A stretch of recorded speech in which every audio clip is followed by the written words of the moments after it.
Welcome along, my name is Ben, and in this video I'm going to show you how to draw and make this Rick Sanchez puppet out of a single sheet of paper.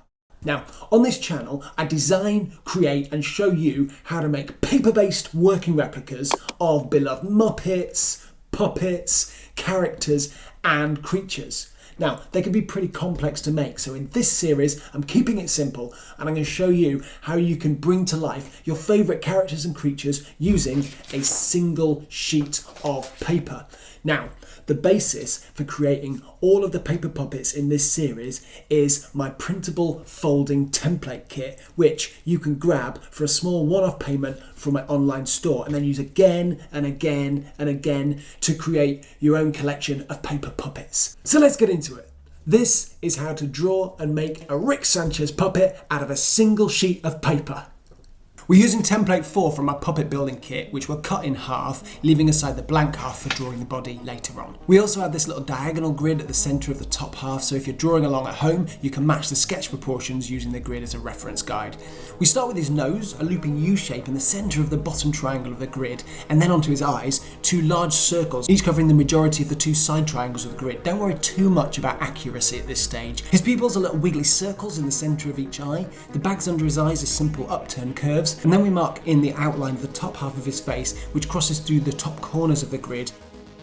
His ears start level with the lower part of his eyes and curve down to the centre fold line of the template. We add these little mouth crease lines in the bottom corners of the grid, and then we're onto the mouth. I've given his top lip a little dipping curve in the centre, and the rest of his mouth outline is going to fill most of this lower area with a wide curved line at the bottom. His teeth are all little U-shaped curves, and we'll give him 6 at the top and 6 at the bottom.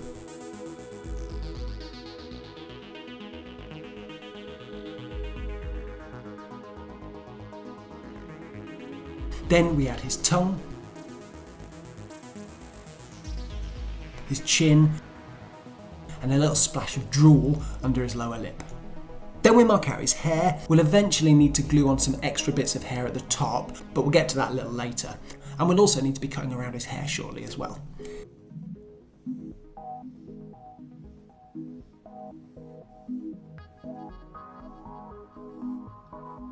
The final bit to add is his monobrow, which we add as a shallow arc in the middle of his forehead with the bottom line cresting the top of the grid.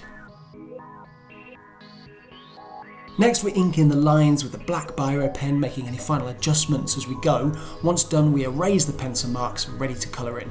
Grey for his skin, red tongue, green drool, burgundy mouth, blue hair, thicken the black pen marks, cut around his hair, and then we're onto the folding.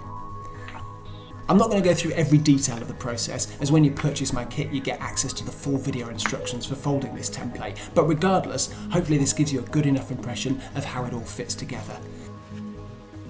It's important to have pre-folded all the fold lines before you start folding to give you fold accuracy.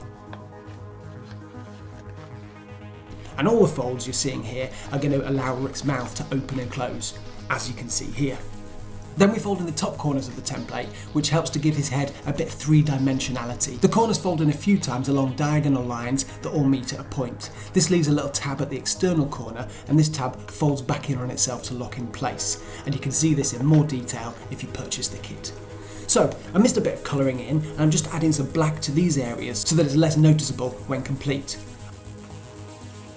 And with that, we're on to drawing his body on the other half of the sheet of paper. First we draw a 14cm by 20cm rectangle, adding corner to corner diagonal lines, and this size will work on both A4 and letter paper. We start with his waistline and then mark out his legs and upper body, and you can use the diagonal lines as reference points for the proportions and spacing of the lines and shapes that we're drawing to create the body.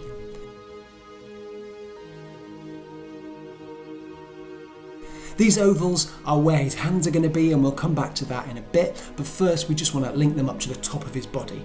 I don't think it's useful to try and describe every line I'm drawing here, but hopefully as you draw it yourself you can use those diagonal lines as a reference. And I think the key thing to remember is that you just need to take it one line at a time. The jacket is probably the most complex bit of this drawing. Here I'm adding his lapels, but again, if you think of it as one line at a time, it really is quite simple to draw and anyone can do it.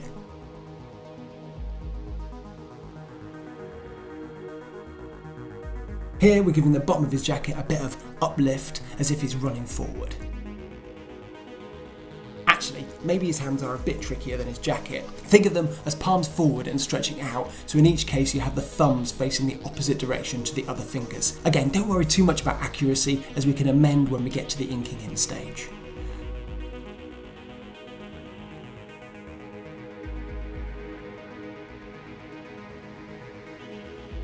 Lastly, we add his belt, and then we use black pen to ink in the lines.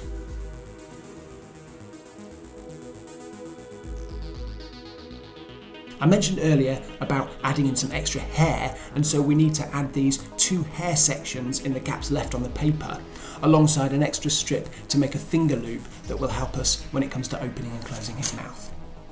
Once inked in, we erase the pencil lines and colour it in. I'm using alcohol markers here, and I'll share the exact colours in the video description. We cut it out, glue the extra hair at the top of his head, glue the top of his body to the front of his face, folding the glued tab at the top of his body back so that the top of his t-shirt lines up directly under his chin. And then at the back, we fold at the bottom tab of the face template and refold in the sides of the bottom half of the template too. Finally, we glue in the strip of paper folded to create a V-shaped loop so that we can put our middle finger in that loop, our thumb in the space behind the jaw, and open and close his mouth.